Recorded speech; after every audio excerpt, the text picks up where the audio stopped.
Amici, baciamo le mani a tutti, ci troviamo a Marsala e sono qui perché vi voglio presentare un cuore solitario. Si chiama Calogero e ha 41 anni e va cercando la donna ideale, l'anima gemella. Ciao Calogero. Ciao. Allora Calogero, quanto tempo è che sei senza donna tu, senza femmina? Da parecchio tempo. Assai. Sì, sì. Fino ad oggi non l'hai potuto incontrare? No, fino ad oggi ancora niente. Nonostante che hai fatto diversi annunci? Sì, questo già è il terzo che faccio, ancora l'anima gemella non vuole spuntare? Non vuole spuntare.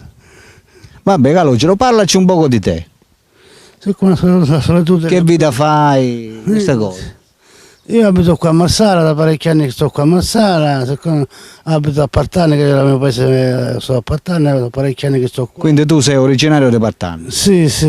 Però ti sei stabilito qua a Marsala? Sì, da qua, ora compio 6 anni ora che sono qua a Marsala io.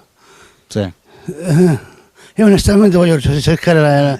certo, ti vuoi sistemare? Sì.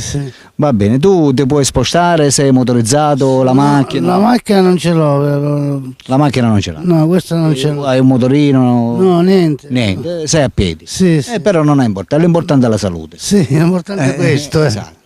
Quindi allora qualcosa ce l'hai? Sì. Per andare avanti? Sì. Però abiti a casa tua, c'hai casa tua propria? Sì. Perfetto. Allora parliamo noi di questa donna che andiamo cercando. Che genere di donna andiamo cercando noi?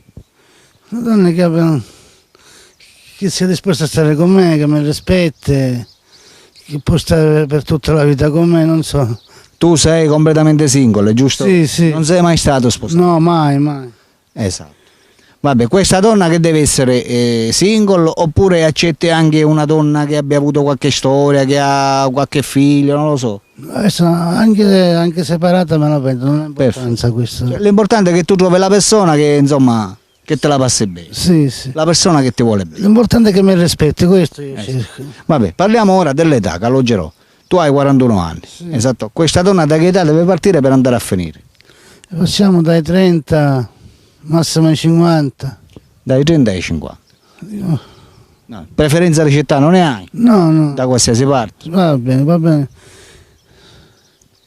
Preferenze di aspetto fisico ne hai? No. Quindi come gay? Sì. O bionda, o bruna, o riccia, o liscia. L'importante è la salute che mi rispetta. Esatto. Vabbè, amiche delle spettatrici, noi stiamo parlando con donne che partono dai 30 in su fino ad arrivare a un massimo di quanto? Massimo 50 anni. Massimo, 50 no. esatto, massimo di 50 anni, quindi dai 30 arrivare ai 50 anni. Calogero sta cercando l'anima gemella, sta cercando una donna perché ha un futuro. Quindi per tutte quelle di voi che lo volessero conoscere personalmente, perché è una brava persona, si comporta bene, non ha fatto mai male a una mosca ed è qui solamente perché cerca di crearsi una famiglia. Ripeto, per tutte quelle di voi che lo volessero conoscere personalmente non possono fare altro che chiamare al numero che state vedendo sotto nella descrizione del video. Quello è il numero di Calogero. Chiamate a quel numero lì e lui risponderà. Calogero, in questo momento ti stanno guardando e stanno decidendo se chiamarti oppure no. Lancia un messaggio verso di loro guardando la telecamera, vai. Comunque, chiamatemi, io vi aspetto con ansia, aspetto le vostre chiamate. E questo è tutto. Perfetto. Per la rubrica dei cuori solitari, Alberto vi saluta e vi saluta pure Calogero. Ciao. Oh yeah.